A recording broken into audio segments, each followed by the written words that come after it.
Final de jogo no Maracanã, os jogadores do Flamengo comemorando, se abraçando, se cumprimentando. Sabem que foi uma tarefa hercúlea segurar essa pressão do Fluminense no finzinho. O Flamengo vai a 20 pontos, soma mais 3, sobe para segundo. 2 para o Flamengo, 1 para o Fluminense.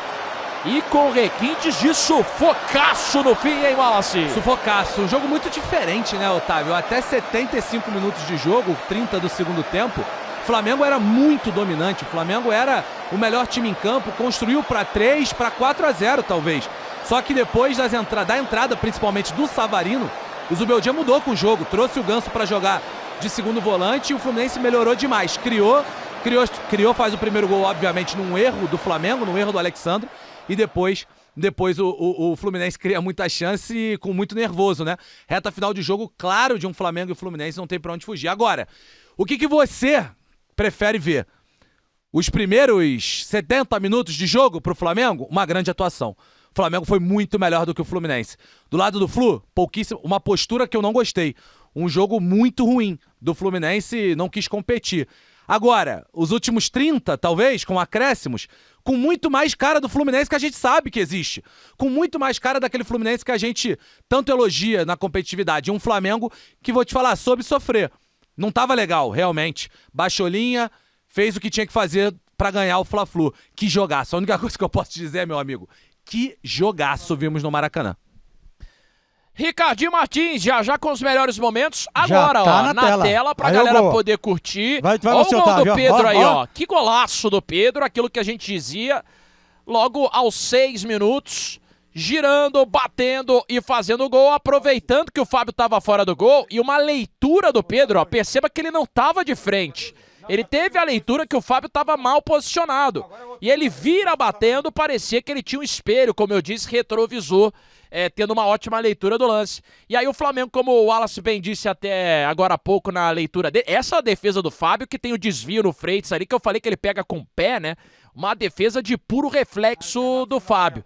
E a gente vai vendo que o Flamengo até os 30 do segundo tempo, era até dono o do gol jogo do Savarino, o Flamengo fazia um jogo super controlado. A gente até dizia aqui em algumas oportunidades que podia transformar o placar numa goleada, pelo que vinha criando. Esse é o lance da assistência do Pedro pro Plata, né, que ele perde um pouco a passada e o Fábio faz outra grande defesa. Ele não olha pro goleiro, né, Otávio? Ele vai caminhando e não olha pro goleiro. Né? Aí depois tem o gol anulado do Pedro e bem anulado. Isso aí é o chute do Pedro agora na trave? Esse é o gol do Pedro, né? Olha lá, cruzamento de trivela e o Pedro de peito, ó, manda pro fundo do gol. Não acho que o Fábio tinha que sair nessa bola aí, Flamengo. Tata. É que eu acho que ela vem muito alta e com a trivela, né, ela pega um efeito pro outro lado, ó. Olha lá, ela vai saindo dele, né? Mas tem que estar lá em cima do Pedro, né?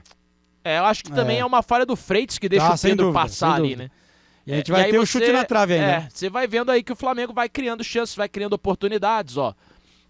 Uma atrás da outra, ó. Até aí não tem um melhor momento do Fluminense. Aí, ó, como o Pedro tava impedido, né? O gol anulado. Até esse momento não vimos nenhum melhor momento do Fluminense. É exatamente o que a gente tá falando, cara. Foram 70 minutos de um jogo muito controlado. E aí aqui começa o Fluminense a entrar no jogo. Esse aí é o lance que ia ser revisado. Eles marcam o impedimento, mas não há impedimento, Posição tá? legal. Faz uma dele, e aí é o chute do Pedro. Aí tem gente, aquele presta cabeceio, atenção, ó. Esse é o chute na trave, né? Ô, Tata, ele não tem espaço pra esse movimento, ele consegue chutar, cara. Dele, né? Seria o quê? O hat-trick, né? Tripleta, tripleta. Aí, ó, o chutaço que o Hércules experimenta de fora da área e o Rossi faz uma defesa ali de manchete. Aí o gol, ó, assistência de presente do Alexandre. Já havia tido um cabeceio do René, que o Rossi fez uma defesaça também. Esse lance acabou não entrando aí nos melhores momentos, mas foi um lance que o Fluminense teve de perigo já na segunda etapa. Até o gol do Savarino. E como entraram bem, né? Castilho e Savarino, até não só entrando bem no jogo, mas numa discrepância muito grande do que o JK vinha apresentando. Muito mal, né? Que tava errando tudo o JK. Eu acho que o John Kennedy não fazia um jogo tão abaixo há muito tempo, né? Ele é bom jogador, ele é um jogador que gosta desse tipo de jogo, mas hoje realmente o Wallace jogou muito mal. E o Castilho entrou muito bem, né? As duas mudanças do Zubeldia, como disse o Wallace durante a nossa transmissão aqui, transformaram o Fluminense. Merecia o empate no finalzinho, Flu, Wallace? Eu acho que pelo todo do jogo o Flamengo mereceu mais vencer, mas o Fluminense pressionou muito na reta final. Eu queria falar do Pedro, cara. São raros os centroavantes do futebol brasileiro que são capazes de fazer o jogo que o Pedro fez hoje, tá? É um jogo Eu não sei o que um centroavante precisa fazer pra ganhar nota 10. Eu acho que o jogo do Pedro de hoje se assemelha a isso. Ele faz 2 gols, poderia ter um terceiro que foi anulado, deixa o Plata na cara do gol pra fazer um 4º gol, tem bola na trave. O Pedro acabou com o jogo hoje, gente. É um cara que a gente sabe a capacidade técnica que ele tem. É o maior artilheiro do Flamengo no século.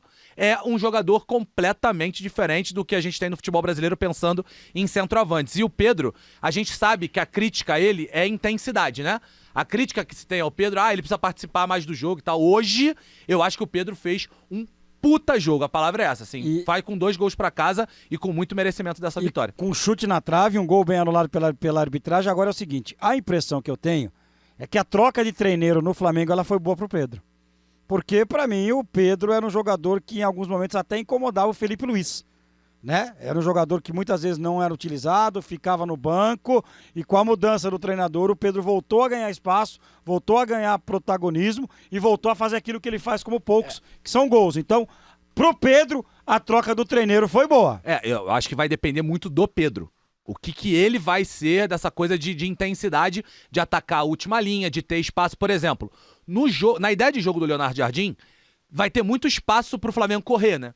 Então o Pedro, como um cara que lança a bola, como ele fez pro Plata, vai ser muito útil.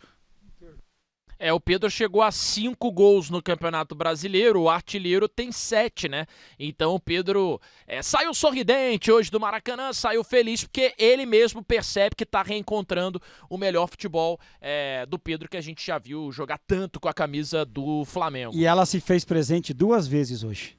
Ela, sabe quem? Lei do ex. A lei do ex. Por falta de uma, ela apareceu 2 vezes. Tatá! Alguma vez... Não... Nem pense. Acho que vale o elogio também do lado do Flamengo, repito, né? Aos 70 minutos de jogo, né? 75, mais um excelente jogo do Samuel Lino. Acho que a gente falou aqui, né? Talvez um dos melhores jogos do Lino com a camisa do Flamengo. É muito criticado e com razão, tá? Eu não sou daqueles caras que fica passando um pano pro Lino, não. Foi muito caro e tem que jogar muito mesmo. Tem que valer o preço que foi pago por ele. Participou do primeiro gol. Acho que dá pra gente chamar de assistência do primeiro gol, porque é ele que recupera a bola pro Pedro finalizar lá do meio e dá, de fato, a assistência pro segundo gol. Não só um jogo dele muito bom, mas pra mim também um jogo muito bom do Paquetá, até os 30, 35 minutos do segundo tempo. Depois eu acho que ele cansou e começou a errar bastante. O Otávio até citou isso, né, de começar a errar. Mas acho que o Flamengo hoje teve, na figura do Paquetá, na figura do Lino, bons jogos, que eu acho que acaba sendo uma coisa pro futuro. Nada que a gente vai dizer assim, olha, virou o Iniesta e virou o Xavi, mas acho que é uma coisa boa pro futuro. O Paquetá vem do 3º bom jogo dele com a camisa do Flamengo. Projetando agora, ô Ricardinho, pro meio de semana, jogos de Libertadores da América. Teve toda a polêmica por conta do adiamento do jogo de hoje, né? De como isso impactaria o Fluminense, que teria um dia menos de preparação / descanso pro jogo de quarta-feira contra o... Próximo jogo do Fluminense no Maracanã, Rivadavia. Independente que é o líder do grupo, né? Da Argentina, que nesse momento é líder do grupo, Perfeito. porque o Fluminense empatou na primeira rodada contra o Laguaira. E o Flamengo joga depois. O Flamengo vai jogar na quinta-feira contra o Independente Medellín da Colômbia, também no Maracanã. Então, assim, pro Flamengo, a encomenda saiu perfeita, né? O Flamengo vence hoje, vai ter o seu descanso até quinta-feira, não muda o seu planejamento para enfrentar o Independente Medellín. O Fluminense, por outro lado, perde hoje, vai pressionado, um dia a menos de preparação e, ao que tudo indica, sem Lúcio Acosta. E nesse momento do Campeonato Brasileiro, com o clássico na Neoquímica Arena empatado, o Flamengo vai tirando a vantagem do Palmeiras, né? O Flamengo faz 3 pontos, o Palmeiras está fazendo 1 ponto até aqui, o clássico está rolando lá na Neoquímica Arena. O Flamengo contou com o Wallace. Fez mais do que o Fluminense para ganhar o jogo, mas deu mole nos 30 minutos finais. Mas ô Ricardinho, eu 30, acho que... 20 minutos, né? 20 mas eu finais, acho que a gente também tem que saber valorizar o que o Zubeldia fez, cara. Sim, foi muito bem. Ele foi muito bem, cara. O Zubeldia, a leitura dele de jogo... A gente precisa lembrar, cara. O Flamengo jogou a 3.400 de altura na terça-feira. Era natural que o Flamengo se desgastasse na reta final do jogo. Lembra? Eu falei durante o segundo tempo. Falei, o Flamengo precisa de mais um gol. Ele fez 5 trocas, né? 5 trocas. O Flamengo precisa de mais um gol, porque se o Fluminense pode entrar no jogo. Tudo bem que o Fluminense jogou na Venezuela também, mas aí vou voltar ao mérito, o Fluminense teve um dia a mais de descanso que o Flamengo. Então, eu acho que tem muito mérito o Zubeldia no segundo tempo, a leitura dele foi perfeita. Eu entendo o ponto da crítica ao Flamengo, mas eu também acho que vale o elogio ao jogo do Savarino, ao jogo do Castilho, que mudaram a partida no segundo tempo. Também acho. Vamos dar uma olhadinha na tabela de classificação, ver como é que ficaram as coisas depois dessa 11ª rodada para Flamengo e Fluminense. Falei que o Flamengo ia subindo o elevador, somando mais 3, indo a 20, assumindo a vice-liderança, tá? Palmeiras está empatando com o Corinthians, mesmo com o homem a mais. Ainda tem mais uns 15 minutinhos de jogo por lá, mas por enquanto o Palmeiras vai se mantendo ali em 26 e o Flamengo foi a 20. São Paulo perdeu ontem 20 pontos, Fluminense com a derrota de hoje se mantém em 20 e o Bahia ontem venceu, foi a 20. Então é a tropa dos 20 pontos aí, ó, até a 5ª posição, são 4 times somando os mesmos 20 pontos, com Bahia e Flamengo ainda com uma rodada a cumprir, jogos a menos. O Atlético Paranaense venceu mais cedo a Chapecoense, foi a 19, fecha o G6. O Coritiba empatou fora de casa hoje com o Botafogo, bom resultado pro Coxa, 16 pontos. O Atlético Mineiro foi a 14, o Bragantino empatando com o Cruzeiro, aliás, o Cruzeiro fez 2-1, né? O Cruzeiro virou o jogo, né? Então, a gente falou. Isso, falando gol do Christian, né? O Bragantino tá estacionando nos 14, mesma pontuação do Vitória, que chegou a 14 ontem depois de vencer em casa o São Paulo. Botafogo deixou pontos importantes pelo caminho hoje, ficou com 13 pontos, empatou ali com 13 pontos, também a tropa dos 13, ó, Botafogo, Grêmio, Vasco, Inter e Santos, até o 15º colocado, para quem sabe fugir ali e ir para a primeira metade da tabela, né? O Corinthians está como porteiro da zona com 11 pontos, Cruzeiro primeiro da zona de rebaixamento com 10, Remo, Chapecoense e Mirassol fecham a zona de rebaixamento com 8 pontos e 6 pontos para o Mirassol.